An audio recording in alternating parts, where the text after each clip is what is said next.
It is just asleep, waiting to be saved by others. If they don't save us, we shall die, like happened with the slave trade. How can this be?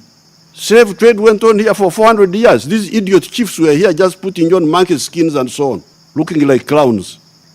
So therefore, although this is bad, but me, there is a good thing in it, to wake up the Africans. Africans are a disgrace to ourselves. Why do you have to depend on the outside for everything? Life, you depend on the outside. Why?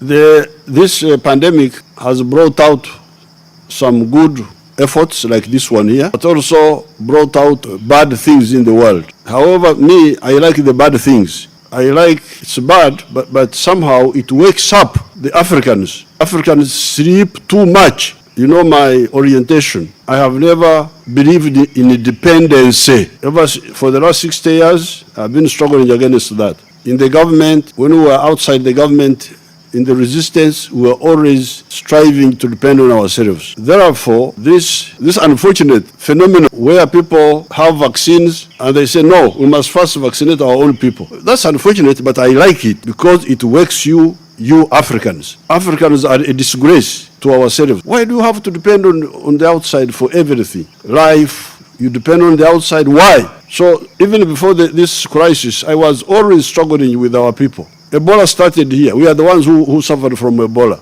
Why would anybody else develop the vaccine not of Ebola, not ourselves? Why? This is a big shame for Africa. And within the government, you know what we are doing.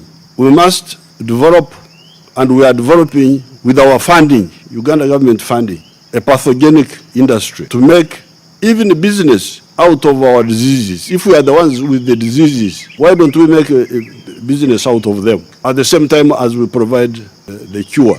Now, the only thing I want from outside, if the vaccines come, good. If they come, we shall welcome them. But more importantly, we are developing our own vaccine. And I've been following every day what our people are doing. And they can do it. They have the knowledge. We have trained you. Many of you are highly educated. Uganda started education long ago, modern education. The only little issue I would like to ask from our German friends and other friends, if they want to help, are sometimes the raw materials for this vaccine. Because of the economies of scale, sometimes it is not economic to produce every raw material, every input. It is sometimes cheaper and quicker to get some of the inputs from outside. So give us those inputs. But my people have been getting problems. It seems some people don't want Africa to stand up. So I'm glad you have this organization. You discuss frankly. Let's get the support of input. We shall pay. We don't want to. For me, I don't want any donation. No, I will pay. But if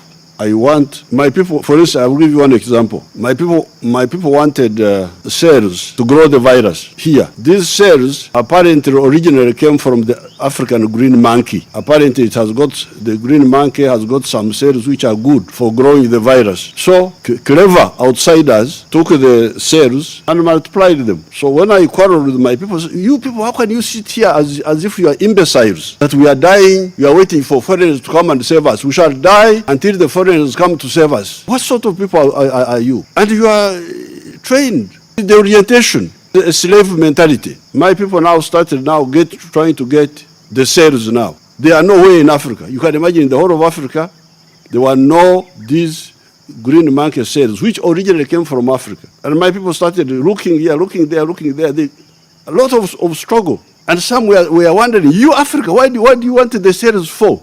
You stay there and wait for other people to make the vaccines. I said, no, we must get them. If we don't get them from the ones we think are friends, we shall find another way of getting them.